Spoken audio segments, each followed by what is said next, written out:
biराद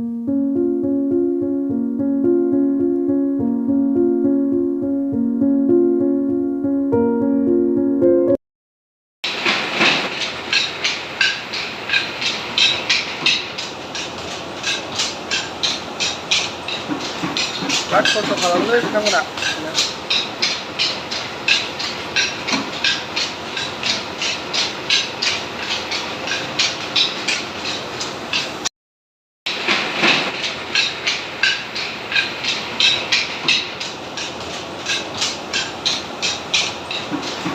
biराद खस्थ' खालामो बिथांमोना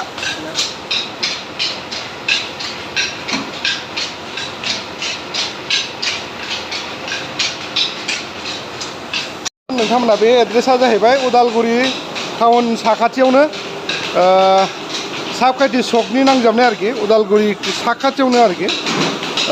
मा होनो बेयो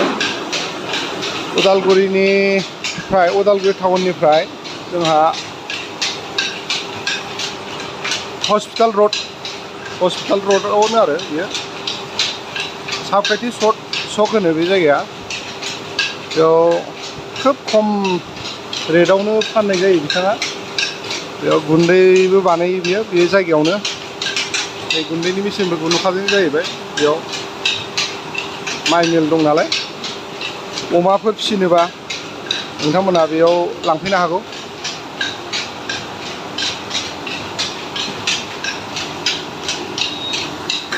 नैबे जुंखामनि मेचिन जुंखामफोर दङबा नोंथांमोना जुंखामनि मेचिनाव नैयाव फेरेदनो हायो माबा माबि जायो नालाय जुंखामजों दाउनि दाना अमानि दाना माबा माबि दाना आरोखि बेयाव आजिखालि दाउनिबो अमानिबो बेलेग बेलेग माबा खालामनो हायो जुंखामाथ' बिराद साइस्थ'बान बुस्थु नालाय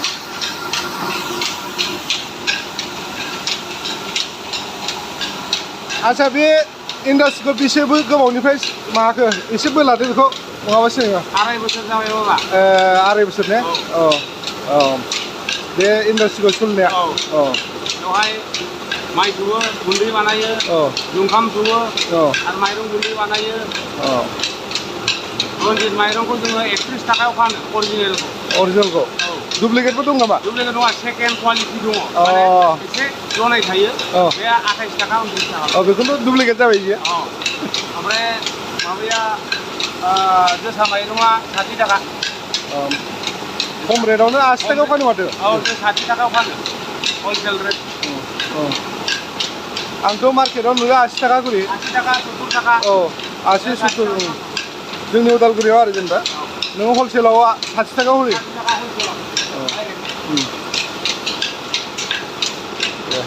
जेनेबा नांगौबा अर्डार हरनो हागोन नाम्बारखौ होनो हागोन नामा डाइरेक्ट बुंना हो आंनि नाम्बारा 8721074328 अनसुला ब्रह्म आंनि फन नाम्बारा 8721074328 थेंक इउ गावनि नाम्बारखौ बे होखाबाय गावनि खुगाजोंबो बुंखाबाय बेयाव नोंथांमोना कन्टेक्ट खालामनानै डाइरेक्ट बिथांखौ कल खालामना फैनो हागौ आं बिथांनि खुगानिफ्राय डाइरेक्ट लाखाबाय नोंथांमोना फैनानै कन्टेक्ट खालामनानै नै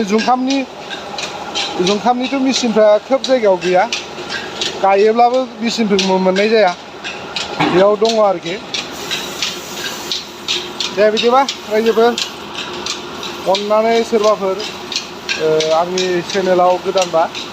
साबस्क्राइब खालामनानै होदो आरो लाइक खालामनानै होदो आंजों जायफोर दङ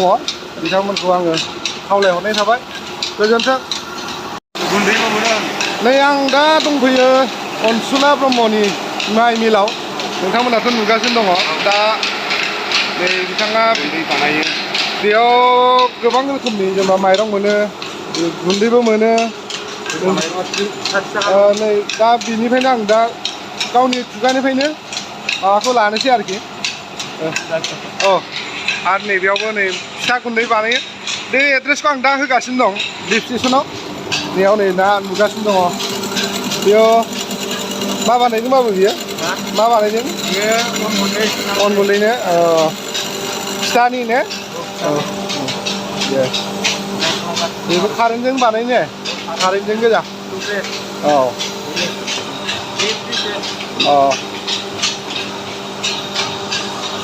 सोरबाफोर जुदि बेयाव फिथा गुन्दै बानायनो गोसोबा बेयाव बानायफैदो आरो बेयाव मोनो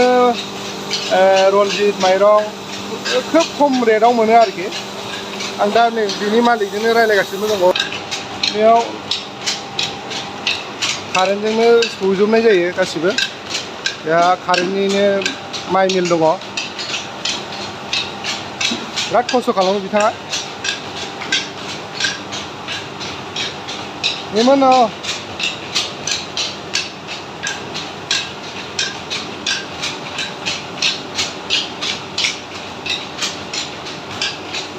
एसे रनजित माइ आरोखि बेयो नैबे रनजित माइनि आं खोन्थानि रायजोफोर जोसा माइरंबो मोनगोन नै गुन्दैसो बे गुन्दै नै गुन्दैबो बानायो बियो बिराद मोजां आरोखि सोरबा अमाफोर फिसियोबा नैबे गुन्दैखौ लांनो हागोन नोंथांमोना नैबेयावबो नै हा नैबे जोसा माइरं नैबे नै जोसा माइरं जि मोजांखा नै मोदोमजोबखादों आहा हा ओहो एकदम नै मोदोमजोबखानाय